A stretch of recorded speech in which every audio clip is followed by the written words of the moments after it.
Paano ba magiging maayos ang relationship?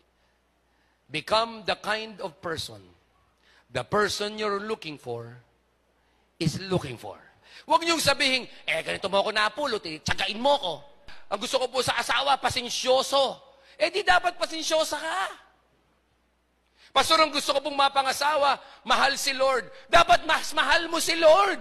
Huwag ka masaktan sa sinasabi ko. Masaktan ka sinasabi ng Diyos because the truth will irritate you with the truth. The Word of God will irritate you with the truth, but the Word of God will not comfort you with a lie.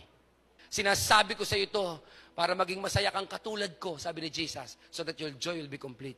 Pinakita ni Jesus ang sikreto. The man and the woman and God living together. Pag tinanggal nyo si God, you will be miserable.